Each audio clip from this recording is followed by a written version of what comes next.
இன்றைக்கி பார்க்க போகிறது ஹஸ்பண்ட் ஒய்ஃப் ஃபன்னி கான்வர்சேஷன். எப்படிலாம் பேசுகிறாங்க, அதில் என்னென்னலாம் ஃபன்னாக வார்த்தைகள் ஹிந்தியில் வருது அப்படிங்கிறத பற்றி தான் பார்க்க போகிறோம். சேனலுக்கு முதல் முறையாக வந்தீங்கன்னா சப்ஸ்கிரைப் பண்ணிக்கோங்க. இந்த சேனல் வந்து உங்களுக்கு ரொம்ப யூஸ்ஃபுல்லாக இருக்கும். எனக்கு ஃபுல்லாகவே ஹிந்தி தெரியும். நான் பிறந்து வளர்ந்தது எல்லாமே இந்த பக்கம்தான், மத்திய பிரதேஷ், மகாராஷ்டிரா. ஸோ எனக்கு எல்லா வார்த்தைகளுமே தெரியும். உங்களுக்கு ரொம்ப யூஸாக இருக்கும் இந்த சேனல். இப்போ நம்ம டாபிக்குள்ளே போகலாம். एक घर में पति पत्नी दोनों रहते हैं. ஒரு வீட்டில் ஹஸ்பண்ட் ஒய்ஃபு 2 பேரும் இருக்கிறாங்க. ஹஸ்பண்ட் சொல்கிறாரு, கல் மேரி மா ஆனே வாலி ஹை. நாளைக்கு என் அம்மா வரப்போகுது அப்படின்னு. வரப்போகிறாங்கன்னா ஆனே வாலே ஹே அப்படின்னு சொல்லணும். ஆனே வாலி ஹே அப்படின்னா வரப்போகுது அப்படின்னு அர்த்தம். மரியாதை இல்லாத வார்த்தை, பட் வாடி பொடியெலாம் கிடையாது. ஹிந்தியில் வாடி பொடியெலாம் இல்லை. அப்படி இருந்துச்சுன்னா அரி துரி அப்படின்னு சொல்கிறாங்கல்ல, அதுதான் வாடி பொடின்னு அர்த்தம். இது மரியாதை இல்லாமல் வா போ அப்படின்னு சொல்லுவோம்ல, அது. இப்போ ஒய்ஃப் சொல்கிறாங்க, அச்சா கித்னே பஜே. அப்படியா, எத்தனை மணிக்கு அப்படின்னு கேட்குறாங்க. ஹஸ்பண்ட் சொல்கிறாரு, சுபா ஜல்தி ஆ ஜாய்கி. சுப ஜல்தி ஆ ஜாய்கினா காலையில் சீக்கிரம் வந்துடுவாங்க, வந்துடும் அப்படின்னு அர்த்தம். வந்துடுவாங்கன்னா ஆ ஜாயங்கே வரும். இங்கே ஆ ஜாய்கி அப்படின்னு வந்திருக்குல்ல, அதனால் வந்துடும், சீக்கிரம் வந்துடும் அப்படின்னு அர்த்தம். அரே बाप रे, फिर तो आज पूरी घर की सफाई करनी पड़ेगी, ऐसे मन में सोचती है. இதுக்கு என்ன அர்த்தம்னா, அரே பாப் ரே அப்படின்னா அச்சோ அப்படின்னு அர்த்தம். அடேங்கப்பா, அஜுஜோ அப்படிங்கும்ல அது. ஃபிர் தோ அப்போ, ஆஜ் பூரி கர்கி இன்று முழு வீட்டையும், சஃபை கர்னி படேகி சுத்தம் செய்ய வேண்டும், ஐசே மன் மே சோச்தியே இப்படி மனசில் யோசிக்கிறாங்க. இது தமிழில் வந்து முன்ன பின்ன வரும். அதாவது ஹிந்தி வார்த்தை அப்படியே டிரான்ஸ்லேட்டிங் பண்ணால் முன்ன பின்ன வரும். இது மொத்தமாக தமிழில் என்ன அர்த்தம் அப்படின்னா, அச்சச்சோ அப்போ இன்றைக்கி முழு வீட்டையும் சுத்தம் பண்ணி ஆகணுமே அப்படின்னு மனசில் யோசிக்கிறாங்க அப்படின்னு அர்த்தம். काम करते हुए पत्नी को पति देखते हैं. क्या बात है, आज तो पूरी घर की सफाई हो रही है, डर लग रहा है क्या. இதுக்கு என்ன அர்த்தம்னா, काम करते हुए पत्नी को पति देखते हैं அப்படின்னா வேலை செய்யும் பொழுது, அதாவது செய்வதை பத்னி கோ மனைவியை, பதி தேக்தே ஹேன் கணவர் பார்க்கிறார். क्या बात है என்ன விஷயம், आज तो पूरी घर की सफाई हो रही है, இன்னைக்கு முழு வீட்டையும் சுத்தம் நடந்துகிட்ருக்கு, சுத்தம் பண்ணிகிட்ருக்கு, சுத்தம் ஆகிட்டுருக்குன்னு அர்த்தம். சஃபாய் ஹோ ரஹி ஹை அப்படின்னா. டர் லக்ரா ஹை கியா, பயமாக இருக்குதா அப்படின்னு அர்த்தம். இது கிண்டலாக பேசுகிறது.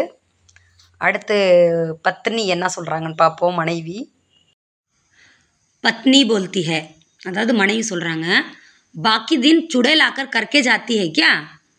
பாக்கி தின் அப்படின்னா பாக்கி நாள், அதாவது மிச்ச நாள் அப்படின்னு சொல்கிறாங்கல்ல அது.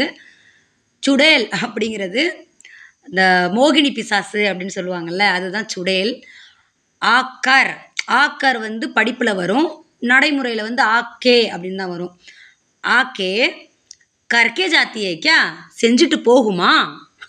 அதாவது என்ன சொல்ல வராங்கன்னா, பாக்கி நாள்லாம் மோகினி பிசாசா வந்து செஞ்சுட்டு போகுது அப்படின்னு சொல்கிறாங்க. ஓகேவா. அடுத்து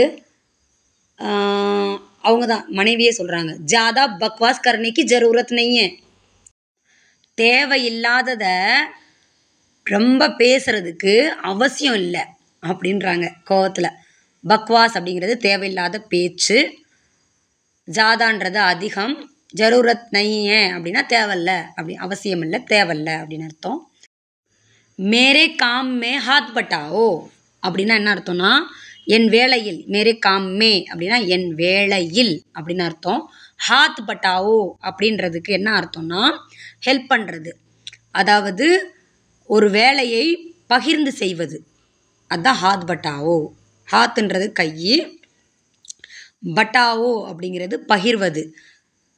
இதை தமிழில் வந்து எனக்கு உதவி செய்யு அப்படின்ற மாதிரி அர்த்தம் வரும். என் வேலையில் எனக்கு உதவி செய்யு அப்படின்னு அர்த்தம்.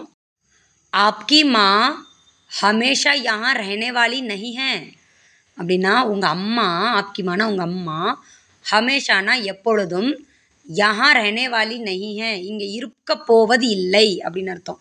உங்கள் அம்மா எப்பொழுதும் இங்கே இருக்க போவதில்லை அப்படின்னு வார்னிங் கொடுக்குறாங்க.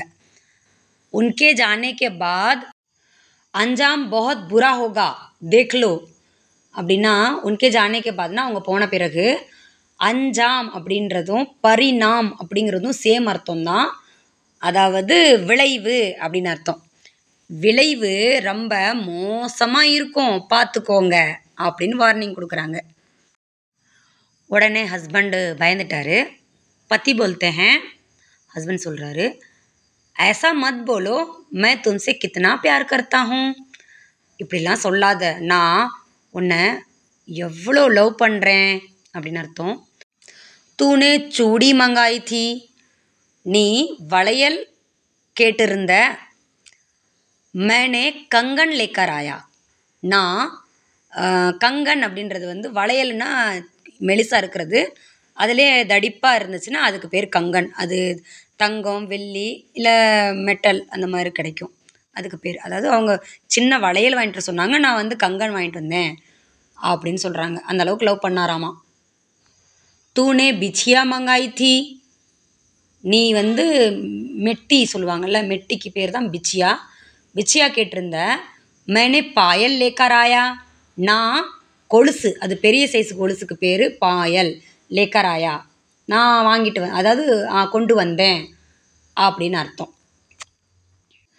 तुम छोटा मांगते हो मैं बहुत बड़ा करता हूँ நீ சின்னதாக தான் கேட்குற, நான் பெருசாக செய்கிறேன் அப்படின்னு ஐஸ் வைக்கிறாங்க. அச்சா, அவங்க மனைவி சொல்கிறாங்க, அச்சா आप मुझसे प्यार करते हो इसलिए सब लाए थे அப்படியா, நீங்கள் என்னை லவ் பண்ணுறீங்களா, அதனால தான் எல்லாம் வாங்கிட்டு வந்தீங்களா அப்படின்னு சொல்கிறாங்க. मैं तो सोच रही थी कि आप बहरे हो गए हैं நான் என்ன யோசிச்சேன்னா நீங்கள் செகுடாயிட்டீங்க அப்படின்னு. பெஹரா அப்படின்னா செகுடுன்னு அர்த்தம், பெஹரேனா செகுடாயிட்டீங்க அப்படின்றதுக்காக அந்த பெஹரேன்னு வருது. ஏன் அப்படி சொல்கிறாங்கன்னா, நான் ஒன்று சொன்னால் நீ ஒன்று நீங்கள் ஒன்று வாங்கிட்டு வந்தீங்கல்ல, நான் நினச்சேன் நீங்கள் செகுடாயிட்டீங்கன்னு அப்படின்னு சொல்கிறாங்க. வைஃப் சொல்கிறாங்க, आपकी मम्मी के पास मेरी शिकायत करेंगे तो आपको खाने में नमक ज़्यादा डाल दूँगी आपके खाने में அப்படின்னா உங்கள் அம்மா கிட்ட என்ன கம்ப்ளைண்ட், சிகாயத் அப்படிங்கிறது கம்ப்ளைண்ட், ஆப்கி மம்மிக்கு பாஸ்னா உங்கள் அம்மா கிட்ட அப்படின்னு அர்த்தம். ஷிகாயத் கரேங்கே தோ கம்ப்ளைண்ட் பண்ணீங்கன்னா, ஆப்கே கானேமே உங்கள் சாப்பாட்டில் நமக் ஜாதா டால் தூங்கி உப்பு அதிகமாக போட்டுருவேன். उनके जाने के बाद मेरे हाथ का ही खाना खाना है அவங்க போன பிறகு என் கையால் தான் நீங்கள் சாப்பிட்டாகணும் அப்படின்னு அர்த்தம். இஸ் பாத் கோ யாத் ரக்னா இந்த விஷயத்தை ஞாபகத்தில் வச்சுக்கோங்க அப்படின்னு அர்த்தம். யாத் அப்படிங்கிறது ஞாபகம். நை நை ஏ கல்தி மை நை கருங்கா இல்லைப்பா இந்த தவறை நான் செய்ய மாட்டேன் அப்படின்னு சொல்கிறாங்க. துஜ்சே கோன் பங்காலேகா உன்னை யார் பகச்சுப்பா அப்படின்னு அர்த்தம். மேரா ஜீனா ஹராம் கர் தேகி தூ என் உயிரை வாங்குவ, என்னை வாழ விட மாட்ட, தொல்லை பண்ணுவ, அந்த மாதிரியான அர்த்தம் அது. மேரா ஜீனா ஹராம் கர்தேகி தூ நீ என்னை வாழ விட மாட்ட, அவ்வளவு துன்புறுத்துவ, அந்த மாதிரியான அர்த்தம் அது. இந்த வீடியோவில் நிறைய வார்த்தையை தெரிஞ்சிருப்பீங்க. இந்த கேள்விக்கு பதில் சொல்லுங்கள். ஏ கல்தி மே நஹி கருங்கா இதுக்கு என்ன அர்த்தமாக இருக்கும் அப்படிங்கிறத கமெண்ட் பண்ணி சொல்லுங்கள். தொடர்ந்து கமெண்ட் பண்ணுறவங்களுக்கும் ஆன்சர் பண்ணுறவங்களுக்கும் ரொம்ப ரொம்ப நன்றி. லைக் பண்ணுங்கள். ஹிந்தி கற்றுக்கணும் அப்படின்னு ஆர்வமாக இருக்கிறவங்களுக்கு ஷேர் பண்ணுங்கள். இதே போல் இன்னொரு வீடியோ ஃபஸ்ட் கமெண்ட்டில் இருக்குது, டச் பண்ணி பாருங்கள். உங்களுக்கு ரொம்ப ரொம்ப யூஸ்ஃபுல்லாக இருக்கும். ஸ்போக்கன் கிளாஸ் வேணும்னா இந்த நம்பருக்கு காண்டாக்ட் பண்ணி ஹிந்தியை சரளமாக பேசுகிறதுக்கு கற்றுக்கோங்க. வருஷக்கணக்கில் படித்தா வராது, பேசுனா ப்ராக்டிஸ் பண்ணால் மட்டும்தான் வரும். தேங்க்ஸ் ஃபார் வாட்சிங்.